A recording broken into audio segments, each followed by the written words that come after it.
Hello दोस्तों, नमस्कार। संकल्प टेक्निकल क्लासेज में आप सभी का स्वागत है। हम आपके लिए लेके आए हैं नया वीडियो में हम पढ़ाएंगे। हमारा चैप्टर जो चल रहा था वो था घरेलू वैद्युतिक उपकरण। इसमें पार्ट नंबर 4 आज पढ़ेंगे।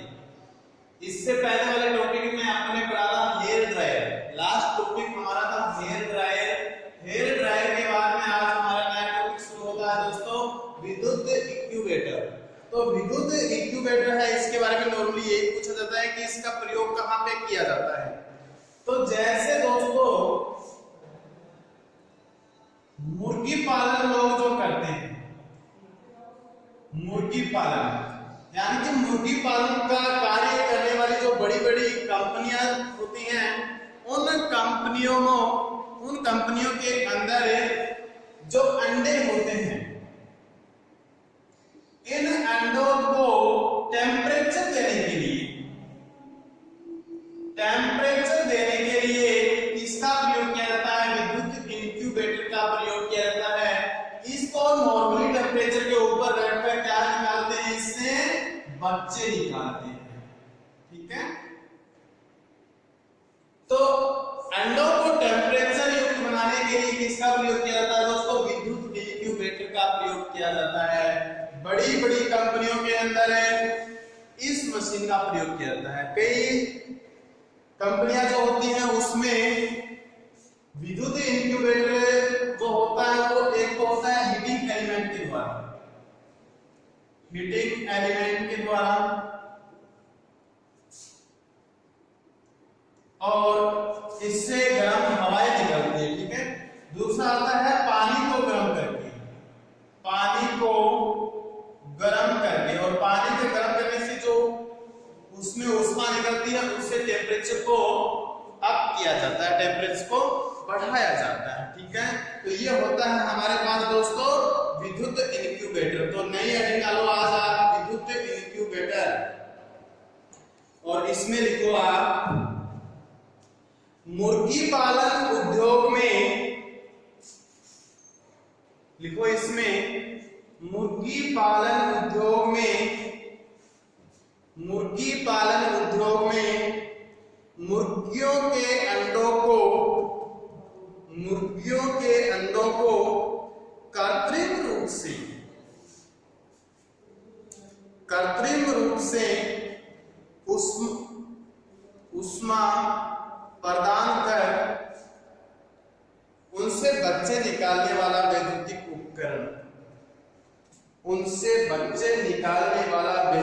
उपकरण विद्युत इंक्यूबेटर कहलाता है।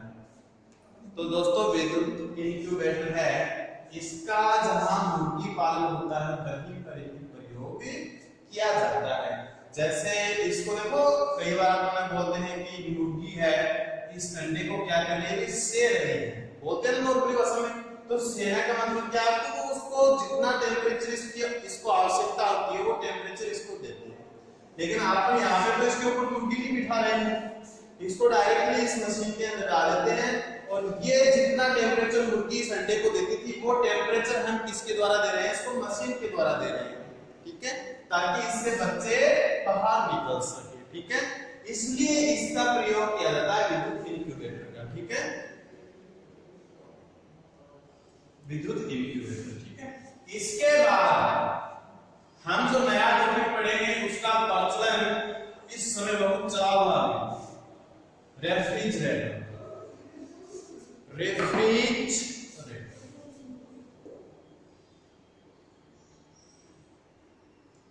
जिसको अपन आम भाषा में क्या बोलते हैं भाई? रेफ्रिजरेटर को फ्रिज।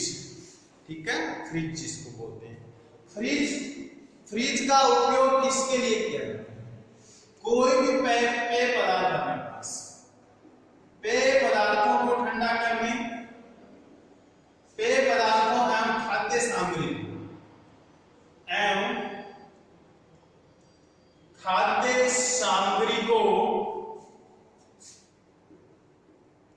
ठंडा रखने के लिए रेफ्रिजरेटर का प्रयोग किया जाता है। रेफ्रिजरेटर का प्रयोग किया जाता है।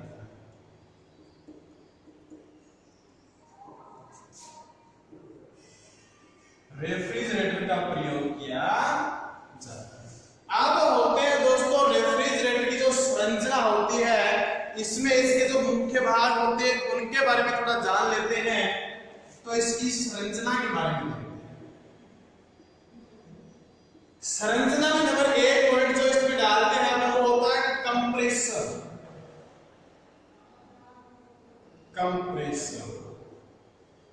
कंप्रेसर क्या है? कंप्रेसर का काम क्या होता है? ये जो होता है विद्युत शक्ति के द्वारा प्रचालित प्रणाली में भरी गई गैस को संपीड़ित करता है।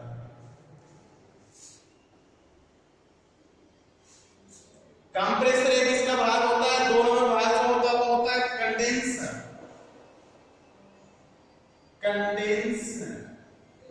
नंबर 3 भाग होता है इसका क्या? Expansion valve.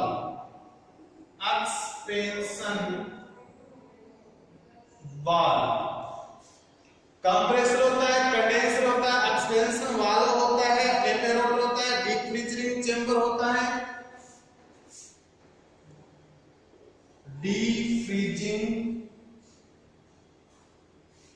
होता है, थर्मोस्टेट स्विच होता है,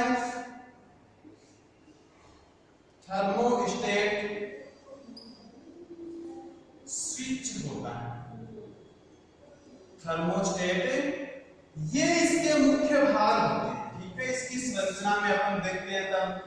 तो कंप्रेसर होता है। देखो दोस्तों, कंप्रेसर का काम क्या होता है? जो इसके अंदर फ्रिज के अंदर जो गैस बनती है उस गैस को संपीड़ित करता है। क्या करता है? संपीड़न का मतलब क्या होता है? उसमें प्रेशर देता है और उसको एक जगह इकट्ठा करता है, कंप्रेस करता है। क्या करता है? कंप्रेस करता है, यानी कि संपीड़न करता है। कंडेंसर क्या होता है? कंडेंसर के अंदर से देखो अपन ने फ्रिज के पीछे इस प्रकार की देखो नलिकाएं देखी।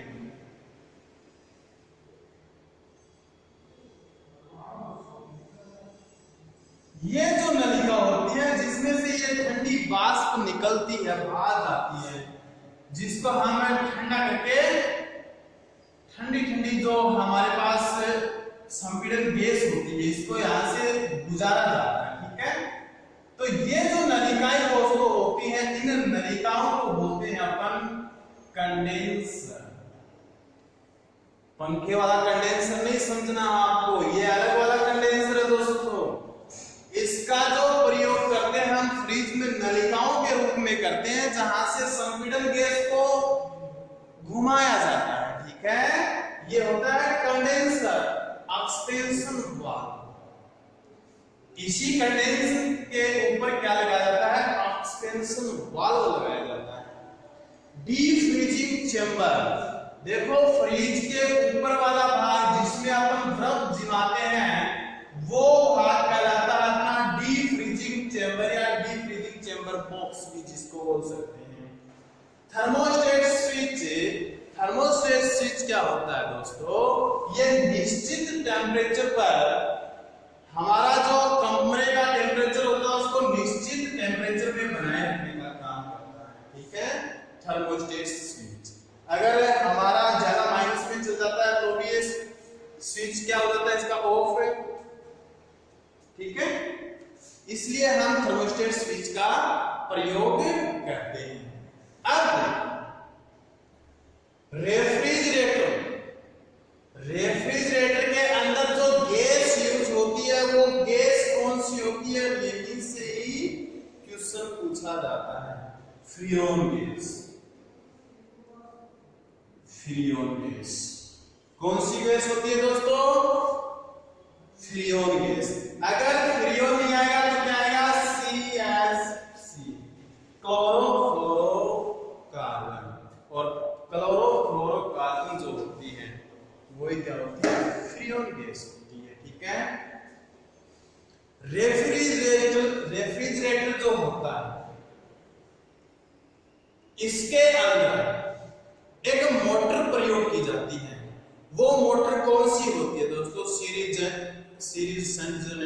होती है या प्रेरण मोटर होती है या अन्य किसी प्रकार की मोटर होती है, स्टार सीरीज मोटर होती है, कौन सी मोटर होती है। तो दोस्तों इसमें काम लेते हैं कैपेसिटर स्टार्ट, कैपेसिटर रन। इसमें मोटर जो प्रयुक्त होती है वो होती है capacitor start, capacitor run motor. Capacitor start, capacitor run motor इसमें दोस्तों प्रयोग की जाती है। तो आप में मोस्टली यहीं से क्वेश्चन पूछा जाता है और मोस्टली तो यहां से क्वेश्चन पूछा जाता है। 2 नंबर क्वेश्चन ये पूछा जाता है और एक पूछ लेते हैं कि ये किस टेम्परेचर तक पानी को बर्फ के अंदर बदलता है। तो 0 डिग्री से -5 डिग्री तक, 0 डिग्री से -5 डिग्री तक, ठीक है। इसके बाद ऑटोमेटिक थर्मोस्टेट स्विच के द्वारा अपना रेफ्रिजरेटर जो होता है वो ऑफ हो जाता है, ठीक है। तो ये मोस्टली चीज पूछी जाने वाली है, ठीक है। और इन्हीं 3 लाइनों से क्वेश्चन पूछा जाता है, ठीक है। तो आप आईडी डालो आज रेफ्रिजरेटर और इसमें लिखो इसका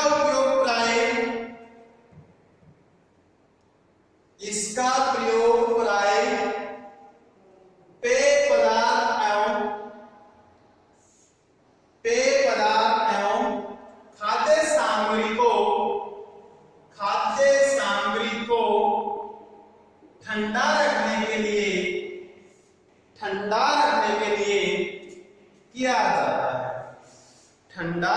लिए किया जाता है दोस्तों।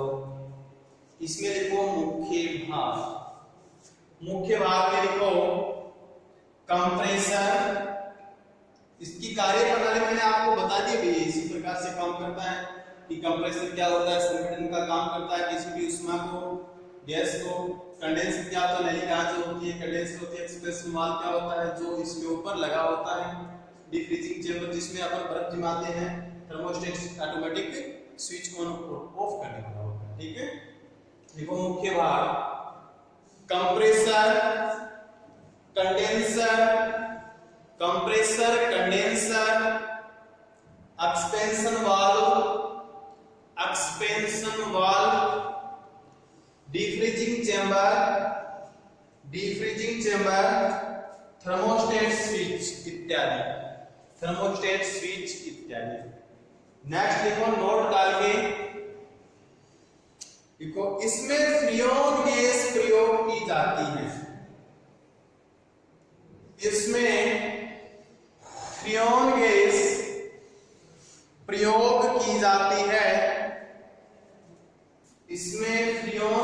प्रयोग की जाती है। नेक्स्ट लाइन देखो, डीप फ्रीजर कक्ष का तापमान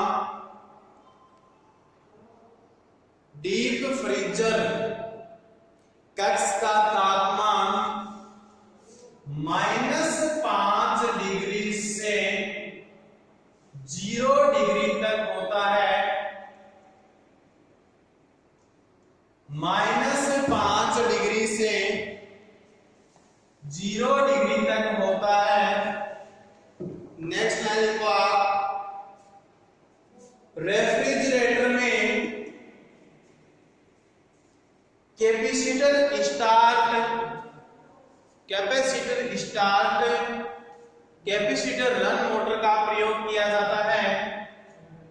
रेफ्रिजरेटर में capacitor start, capacitor run motor का प्रयोग किया जाता है। तो इस प्रकार से हम रेफ्रिजरेटर की जो कार्य प्रणाली थी, जो इसको ठंडा कूलिंग किस प्रकार से किया जाता है, इसका टेम्परेचर कितना रखना चाहिए, इसमें कौन सी गैस भरी जाती है, इसमें जो मोटर प्रयुक्त होती है वो किस प्रकार की मोटर होती है, इन सभी के बारे में अपन ने चर्चा की है। इसके बाद वाला जो नॉर्मली अपन देखते वैद्युतिक फैन। और वैद्युतिक फैन के अंदर भी अपन कौन सा फैन, सीलिंग फैन, यानी कि छत के नीचे जो फैन लगाते हैं, ठीक है, छत के जो फैन लगाते हैं ना उसको बोलते हैं सीलिंग फैन। तो नया जो टॉपिक होगा दोस्तों वो होगा वैद्युतिक पंखा। देखो वैद्युतिक पंखा, वैद्युतिक पंखा जो हमारे पास होगा इसको किसके द्वारा चलाया जाता है, विद्युत के द्वारा चलाया जाता है। इस प्रकार की इसमें कैप होती है प्लास्टिक, एक तो अपन लगाते हैं ऊपर और एक लगाते हैं नीचे। ये दोस्तों जो कैप होती है इसको क्या बोलते हैं, टॉप कैनोपी। टॉप कैनोपी, इसको क्या बोलते हैं, टॉप कैनोपी। अब हमारे पास दूसरा नाम आता है रबर शेकल। देखो बहुत अच्छा नाम है रबर शेकल। देखो रबर की चीज अपन कहां पे लगाते हैं, अपने पंखे के अंदर रबर की चीज कहां पे लगाते हैं, जब इसको अपन छत में टांगते हैं तो जो हुक होता है उस हुक में लगने वाला भाग जो होता है वो होता है रबर शेकल। इसकी संरचना कुछ इस प्रकार से होती है। और यहां से देखो एक अपन नट बोल्ट दे देते हैं ना, और यहां पे इसकी क्या लगाते हैं, नट बेबी जिसको अपन बोलते हैं, ठीक है। तो ये वाला जो भाग होता है दोस्तों ये होता है रबर शेकल। ये वाला भाग क्या कहलाता है दोस्तों, रबर शेकल कहलाता है। क्वार्टर पिन जो होती है वो क्या होती है, यहां से देखो एक छेद निकाल के अपन इस प्रकार की एक पिन सी डालते हैं। तो ये जो पिन होती है दोस्तों ये होती है क्वार्टर पिन जिसको अपन बोलते हैं, ठीक है। ये जो इसमें डालते हैं ये होता है दोस्तों नट। ये क्या होता है, नट होता है। अब इनको जहां पे लगाते हैं टॉप कैनोपी को जो यहां पे लगाते हैं ये होती है डाउन रोड। डाउन रोड अपन वास्तव में वैसे इसको रोड बोल सकते हैं, लेकिन ये नीचे की तरफ आ रही है ना, ऊपर से नीचे की तरफ, तो इसको डाउन रोड बोलते हैं अपन। अब इसको जहां पे लगाते हैं अपन, ये जो पिन होती है इस पिन को कौन सी पिन बोलते हैं आप दोस्तों, ये होता है हैंगर क्लैंप। Hanger clamp. इसके बाद में अपन जो नॉर्मली पढ़ेंगे इसके अंदर ब्लेड होती है। ब्लेड फिक्सिंग करने के लिए जो ब्लेड फिक्सर होते हैं जिसमें अपन नट कसते हैं वो होता है ब्लेड फिक्सिंग भाग होता है। ब्लेड फ्लेज, देखो ब्लेड इस प्रकार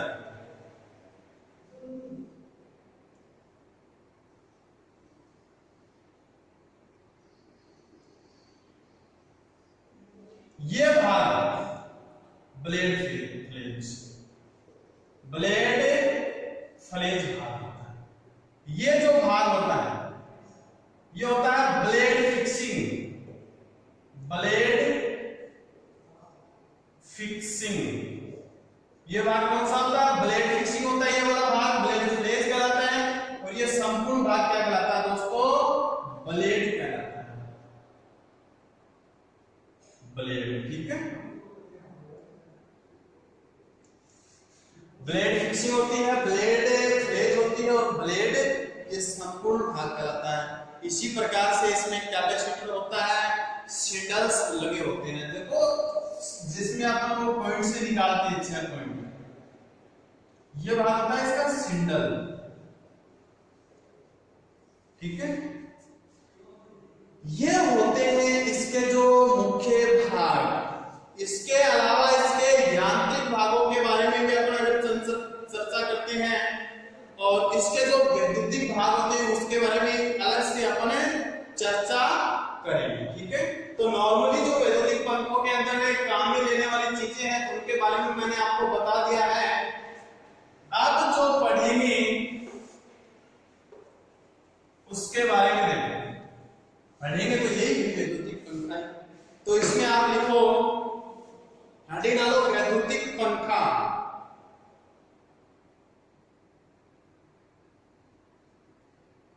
देखो, इसका प्रयोग करके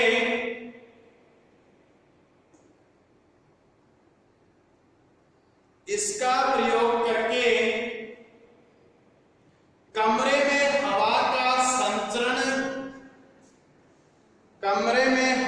के संचरण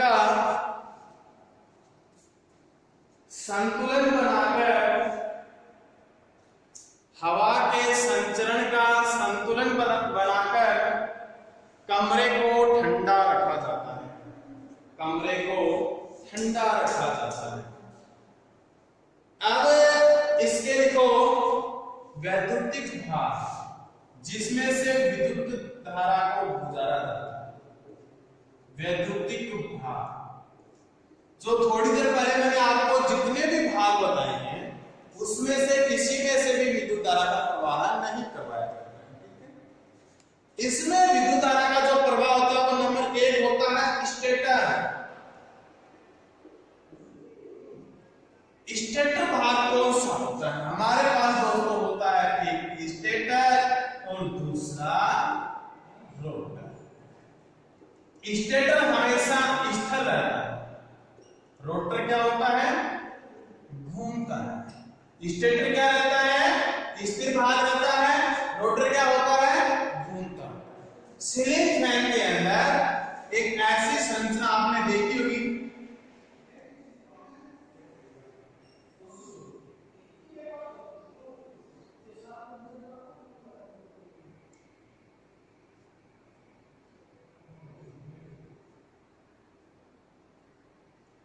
अब इसमें स्लॉट्स कटे होते हैं।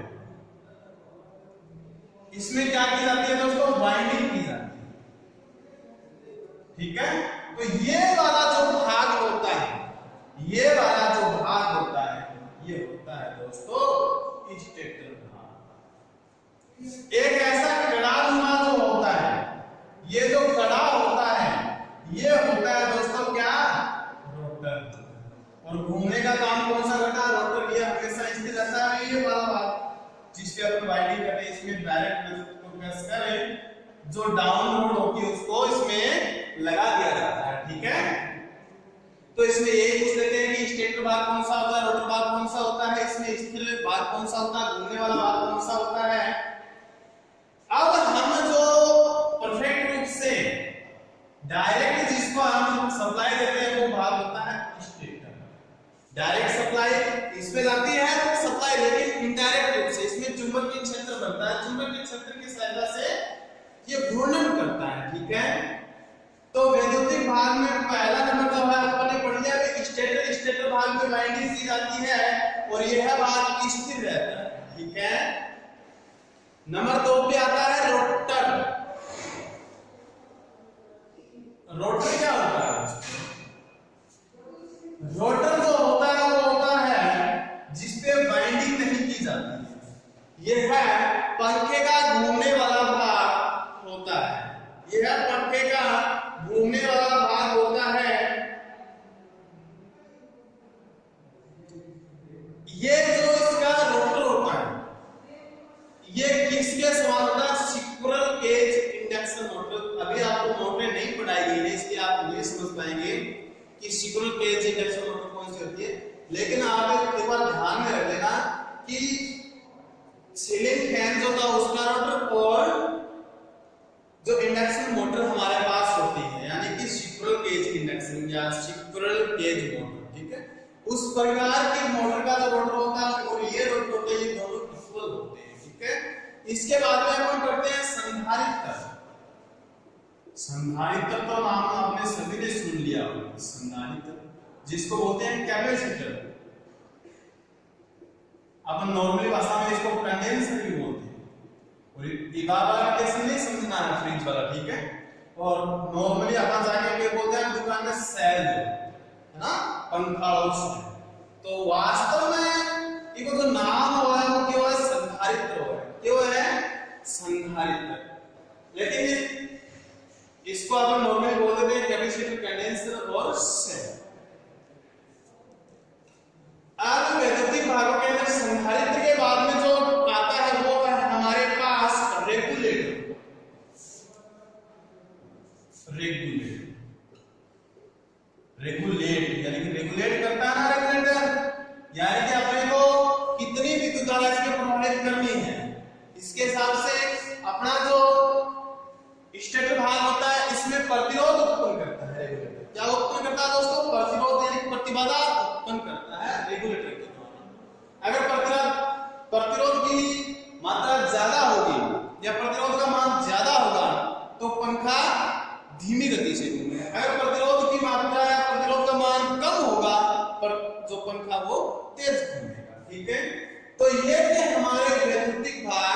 तो हेडिंग डाल दिया आप, देखो वैद्युतिक पंखे के वैद्युतिक भाग, या डायरेक्ट देखो पंखे के वैद्युतिक भाग, पंखे के वैद्युतिक भाग।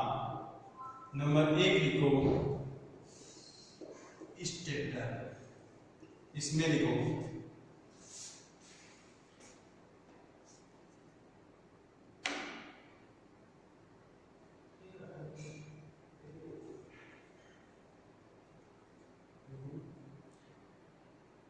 पंखे के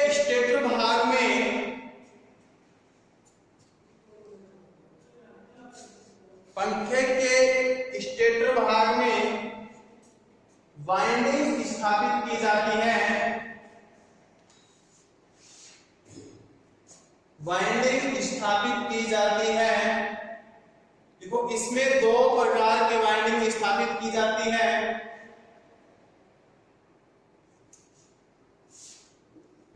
number 1 starting winding, number 2 running winding.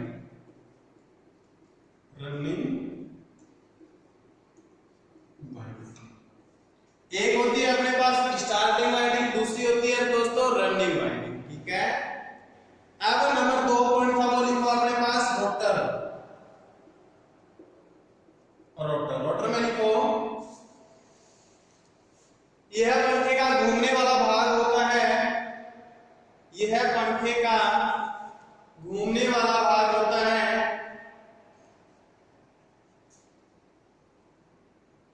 Second line में लिखो आप इसकी संरचना स्क्विरल केज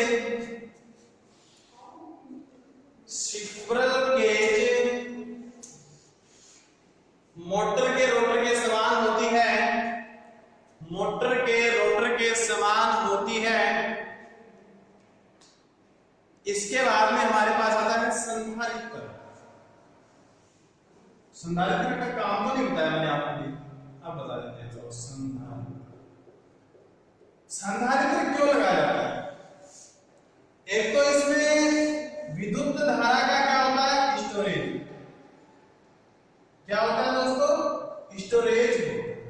यह एक फेज को डबल फेज में विभक्त करता है। संधारित्र स्टोरेज करता है एक फेज को 2 फेज में, और जो हमारे पास एसी किस प्रकार से चलती है, इस प्रकार से यहां से वो पंखा तेज घूमेगा, यहां आएगा तो कम घूमेगा। इस कम अधिक को रोकने के लिए जो स्टोरेज हुई विद्युत होती है, इसका इसमें प्रयोग हो जाता है, ठीक है। तो लिखो संधारित्र, इसमें लिखो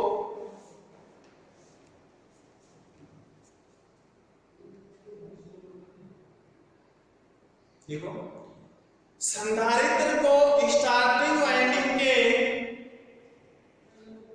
श्रेणी क्रम में लगाया जाता है। इसको स्टार्टिंग वाइंडिंग के श्रेणी क्रम में लगाया जाता है।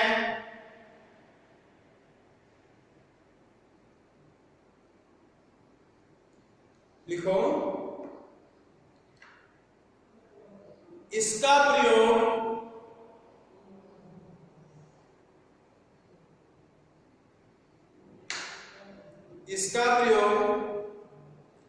अधिक स्टार्टिंग टॉर्क प्राप्त करने के लिए किया जाता है। और कब? प्रारंभ के समय में। इसका प्रयोग प्रारंभ में अधिक टॉर्क उत्पन्न करने के लिए किया जाता है। इसी में 2 नंबर पॉइंट ये भी लिख लो, यह विद्युत धारा का स्टोरेज करता है। और इसमें तीसरी लाइन और लिख लो, यह सिंगल फेज को डबल फेज में विभक्त करता है। यह सिंगल फेज को डबल फेज में विभक्त करता है। नेक्स्ट लिखो इसमें रेगुलेटर।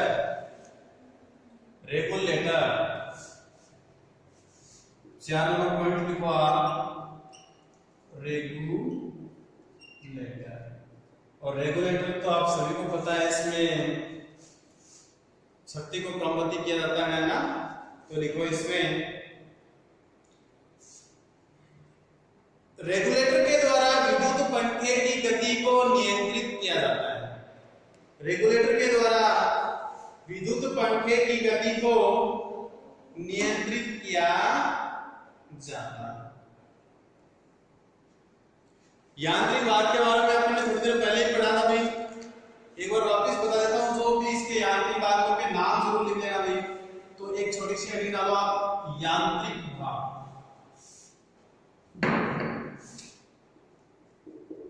यांत्रिक भाग, यांत्रिक भाग में नंबर 1 पॉइंट पे लिखो आप, 2 बॉल पिन बियरिंग या बॉल बियरिंग, 2 बॉल बियरिंग।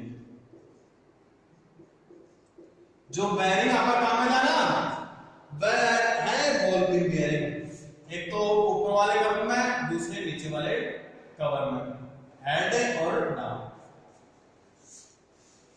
लिखो नंबर 2 रॉड, नंबर 3 बॉडी, ऊपर वाली बॉडी नीचे वाली बॉडी, ठीक है। नंबर 4 ब्लेड्स, जिनको अपन ताड़ियां बोलते हैं नॉर्मल भाषा में, blade, nut bolts.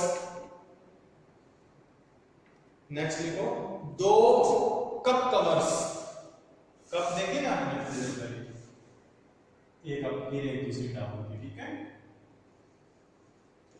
Cup covers. तो आज अपन इतना ही पढ़ेंगे। तो आज हमने पढ़ा था, जो हमारा पहला था विद्युत इंक्यूबेटर, उसके बाद में रेफ्रिजरेटर, उसके बाद में सीलिंग फैन। अब इसके बाद जो लेके आएंगे आपने, जो टेबल फैन होता है, केबिन फैन होता है, डेजर्ट कूलर्स जो होते हैं, उनके बारे में चर्चा करेंगे। तो आज के लिए बस इतना ही काफी है।